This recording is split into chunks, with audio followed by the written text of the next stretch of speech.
Hello and welcome दोस्तों। The mission development academy में आप सभी का स्वागत है। आज हम बात करने जा रहे हैं चैप्टर नंबर 8 के बारे में, जिसका नाम है मापन, जिसे इंग्लिश में बोलते हैं मेजरमेंट। किसी वॉल्यूम के मेजरमेंट किस में करते हैं, आर्टिकल के मेजरमेंट किस में करते हैं, जो हमारा टाइम रहता है, डे रहते हैं, इसको किस में हम नाप मेजरमेंट है नापते हैं, मापन उसी में। ठीक, एरिया किस में मापा जाता है, उसके बाद हम समझेंगे कि हमारा टाइम है, एरिया है, वॉल्यूम है, ऐसी बहुत सी एक टाइम एंड वर्क, ये सभी चीजें हम इसमें पढ़ेंगे। तो आपको हम चलते हैं आज क्या क्या टॉपिक पढ़ने वाले हैं। ठीक, तो देखिए टॉपिक नंबर, आज हम बात करेंगे मापन कि मेजरमेंट होता क्या है। सबसे पहले हम समझेंगे मेजरमेंट का मतलब क्या होता है और ये हमें कहाँ कहाँ यूज होता है हमारी डेली लाइफ में, ये समझेंगे। उसके बाद measure of articles, measure of articles को समझेंगे। उसके बाद मेजर ऑफ लेंथ की लंबाई को किस में मापते हैं हम। ठीक, इसकी क्या क्या यूनिट्स होती हैं वो हम समझेंगे। उसके बाद हम वजन को किस में मापते हैं, मेजर ऑफ वेट, वेट को किस में मापा जाता है वो समझेंगे। उसका नेक्स्ट पॉइंट होगा हमारा मेजर ऑफ एरिया, मतलब क्षेत्र का मापन, हिंदी बोलते हैं इसे क्षेत्र की मापन।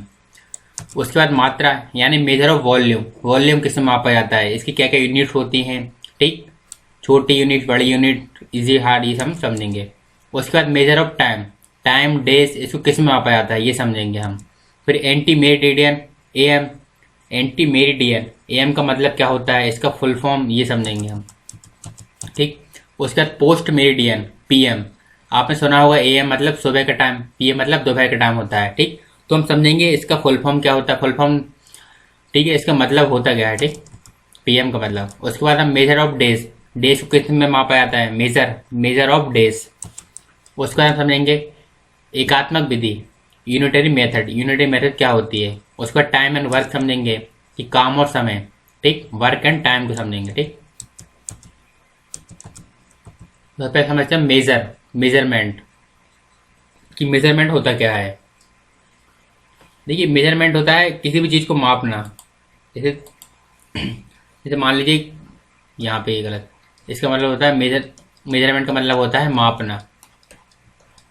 ठीक, measurement a result usually expressed in number that can be obtained be measure quantity length weight etc और मतलब कोई लेंथ वेट है, किसी की चीज की लंबाई है, या वजन, या एरिया हुआ हमारा क्षेत्र बोलते हैं जैसे, इसको हम किस में नापते हैं। मान लीजिए आपका घर है इतना बड़ा, तो आप किस में मापोगे इसे। तो एक पूरा एरिया हो, एक ग्राउंड है, समझ लीजिए एक इतना बड़ा एक ग्राउंड बना हुआ है, ये ग्राउंड है, इसको आप किस में मापोगे कि ये कितना है हमारा।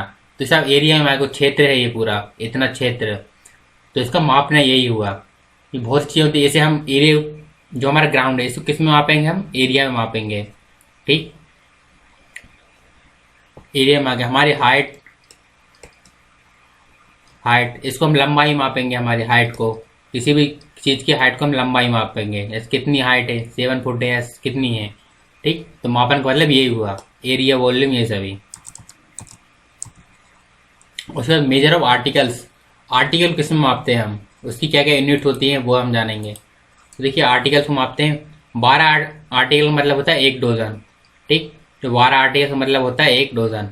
12 डोजन का मतलब होता है एक ग्रॉस का मतलब होता है 144 आर्टिकल्स। ठीक, तो ये जो भी है इनको आप अच्छे से नोट डाउन कीजिए, ये आर्टिकल्स को नोट डाउन करके इन्हें अच्छे से याद कीजिए, क्योंकि आप इस कॉन्सेप्ट को अच्छे से याद करोगे तभी आपसे इसके क्वेश्चन बनेंगे। तो इसे आप अच्छे से नोट डाउन कीजिए और इसे याद कीजिए। उसके बाद मेजर ऑफ लेंथ की लंबाई को हम किन किन यूनिट में मापते हैं वो देखते हैं। तो देखिए आप हमारे देख सकते हैं लेंथ मेजरमेंट्स।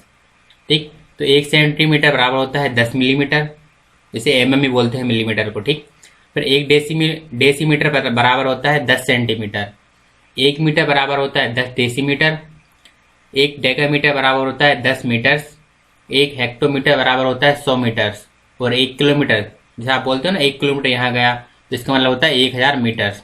तो जितनी भी यूनिट दी हुई है इनको आप अच्छे से नोट में अपनी नोटबुक में लिखिए और इसे याद कीजिए ये सभी। ठीक, कि 1 सेंटीमीटर बराबर कितना मिलीमीटर होता है, 1 मीटर बराबर कितने डेसीमीटर होते हैं, या 1 किलोमीटर बराबर कितने मीटर होते हैं। तो इन्हें आप अच्छे से लिखिए और याद कीजिए। इसके बाद मेजर ऑफ वेट, वेट को किस में मापा जाता है। वेट का मतलब होता है वजन, हम वजन को किन किन यूनिट में माप सकते हैं। देखिए मिलीग्राम, 10 मिलीग्राम का मतलब होता है 1 सेंटीग्राम, और 10 सेंटीग्राम का मतलब होता है 1 डेसीग्राम। 10 डेसीग्राम का मतलब 1 किलोग्राम। 10 ग्राम मतलब होता है 1 डेकाग्राम। 10 डेकाग्राम मतलब होता है 1 हेक्टोग्राम, और 10 हेक्टोग्राम मतलब होता है 1 किलोग्राम, और 1 किलोग्राम मतलब होता है 1 मेट्रिक टन किलोग्राम। ठीक, तो देखिए ये जितने भी आपको यूनिट दी हुई हैं, 1 2 3 4 5 6 7, इनको आप अच्छी तरह से याद कर लीजिएगा। ठीक, फिर आते हैं मेजर ऑफ एरिया। एरिया को किस चीज़ में मापा जाता है? ठीक, देखिए एरिया की यूनिट क्या क्या होती है, इसकी छोटी यूनिट, बड़ी यूनिट।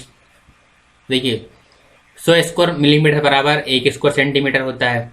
100 स्क्वायर सेंटीमीटर बराबर 1 स्क्वायर डीएम होता है। 100 स्क्वायर डेसीमीटर बराबर 1 मीटर होता है, और 100 स्क्वायर मीटर बराबर होता है 1 स्क्वायर डेकामीटर। ठीक, और 100 स्क्वायर डेकामीटर बराबर होता है 1 स्क्वायर हेक्टोमीटर, और 100 हेक्टोमीटर बराबर होता है 1 मीटर। ठीक, उसके बाद मात्रा यानी मेजर ऑफ वॉल्यूम। वॉल्यूम को हम किस में मापते हैं? तो देखिए वॉल्यूम का मतलब 100 क्यूब सेंटीमीटर, 1,000 क्यूब सेंटीमीटर मतलब होता है 1 लीटर। 10 मिलीलीटर बराबर होता है 1 सेंटी मिलीलीटर, और 10 सेंटीमिलीलीटर बराबर होता है 1 डेका लीटर। 10 डेली लीटर बराबर होता है 1 लीटर, और 10 लीटर बराबर होता है 1 डेका लीटर। 10 डेका लीटर बराबर होता है 1 हेक्टोलीटर, और 10 हेक्टोलीटर बराबर होता है 1 किलोलीटर। तो आप जितनी भी यूनिट दी हुई है यहाँ पे मेजर ऑफ वॉल्यूम की, इन्हें आप नोट डाउन कीजिए और अच्छे से याद कीजिए, तभी आपसे जो हमारे प्रीवियस क्वेश्चन की सीरीज आएगी वो आप क्वेश्चन बनेंगे आपसे। अब आते हैं मेजर ऑफ टाइम, कि समय को हम किस यूनिट में बांटते हैं। ठीक, किस किस चीज़ में समय डिवाइड होता है। तो देखिए 1 मिनट बराबर कितना होता है हमारा? 60 सेकेंड। 1 मिनट में कितने सेकेंड होते हैं? 7 सेकेंड। 60। एक आवर में 1 घंटे में होते हैं हमारे 60 मिनट। एक डे में कितने घंटे होते हैं? 24 घंटे, 24 आवर होते हैं। एक वीक में हमारे 7 डेज रहते हैं, 7 दिन। एक मंथ में 30 दिन रहते हैं या 31 रहते हैं, किसी किसी मंथ में 30 रहते हैं, किसी किसी में 31, और फरवरी में हमारे 28 डेज रहते हैं। ठीक, और एक ईयर में 365 होते हैं या 366। ठीक, तो लीप वर्ष रहता है, 4 साल में एक बार आता है, उसमें 366 भी होते हैं। और एक सेंचुरी, सेंचुरी का मतलब होता है शताब्दी, 100, तो 100 वर्ष। ठीक, एक सेंचुरी का मतलब होता है 100 ईयर्स। इसके बाद एंटी मेरिडियन एएम। एएम का मतलब क्या होता है? ठीक, हम देखते होंगे हमारे टाइम में, घड़ी में, मोबाइल में एएम लिखा रहता है, पीएम लिखा रहता है। तो एएम का मतलब होता है एंटी मेरिडियन, इसका फुल फॉर्म होता है ante meridiem. Full form the time from midnight to noon, from मतलब रात के 12 बजे से लेके सुबह के 12 बजे तक का जो टाइम होता है उसे बोलते हैं एएम। एंटी मेरिडियन रात के 12 बजे से लेके सुबह 12 बजे तक। ठीक, नाइट के 12 से डे के 12 तक जो भी टाइम रहता है उसे बोला जाता है एएम। एएम का फुल होता है एंटी मेरिडियन। तो रात के 12 बजे से लेकर सुबह 12 बजे तक का जो बीच का टाइम रहता है पूरा, उसको एएम बोला जाता है। ठीक, और पोस्ट मेरिडियन, पोस्ट मेरिडियन मतलब पीएम। पीएम का मतलब क्या होता है? तो देखिए जो रात के 12 से सुबह के 12 बजे तक को क्या बोलते हैं हम? Am, anti meridian. और जो सुबह के 12 रहते हैं, 12 बजे से ले रात के 12 बजे तक, जो रात के 12 बजे तक का जो टाइम रहता है उसे बोला जाता है पीएम। ठीक, दिन के 12 बजे से लेके रात के 12 बजे तक का जो टाइम रहता है उसे बोला जाता है पीएम। ठीक, पोस्ट मेरिडियन बोला जाता है, जिसे शॉर्ट में बोला जाता है पीएम। देखिए मेजर ऑफ डेज, हम डेज को किस टाइप में मापते हैं, इसकी यूनिट्स क्या क्या होती हैं? छोटी यूनिट, बड़ी unit. Days of, measure of days, number of every month. देखिए जनवरी में कितने दिन होते हैं हमारे? 31, 31। फरवरी में 28 होते हैं। मार्च में 31 डेज होते हैं। अप्रैल में 30 होते हैं। मई में हमारे 31। जून में 30 होती है। जुलाई में 31 होते हैं। अगस्त में भी हमारे 31 हो गए। सितंबर में 30 दिन होते हैं। ठीक, अक्टूबर में, कोई नवंबर में, दिसंबर में हमारे 31 होते हैं। ये नवंबर है। ठीक, अब देखते हैं एकात्मक विधि, यूनिटरी मेथड क्या होती है। ठीक, देखिए आप इसे अच्छे समझने के लिए एक एग्जाम्पल लेते हैं। जो एग्जाम्पल यहीं पे लिखा हुआ है, the cost of 5 pen is Rs 25 रुपये। मतलब 5 पेनों का 5 पेन कितने के हमारे 25 रुपए के हैं। What is cost of 10 pen, 10 pen की वैल्यू क्या होगी। तो मान लीजिए 5 पेन की कीमत कितनी है हमारी 25 रुपए। तो एक की कीमत हम कैसे निकालेंगे, मान लीजिए 5 पेन की कीमत दी हुई है यहाँ पे 25 रुपए, तो हम एक पेन की कीमत कैसे निकालेंगे। तो देखिए एक पेन की कीमत कैसे निकालेंगे, ये आ गया 25, इसके अपॉन में ये 5 लिख देंगे। 5 एकम 5, 5 के डिवाइड करेंगे 25 में तो कितना आ गया ये 5। तो एक पेन की कीमत कितनी आ गई 5। हमें निकालनी कितनी है 10 पेन की, यहाँ पे 10 पेन का पूछा है। 10 का 5 में इंटू कर देंगे, जब एक की कीमत 5 है 10 की कितनी होगी 10 इंटू 5 तो 50 हो गई। तो ये हमारी एकात्मक विधि होती है। ठीक,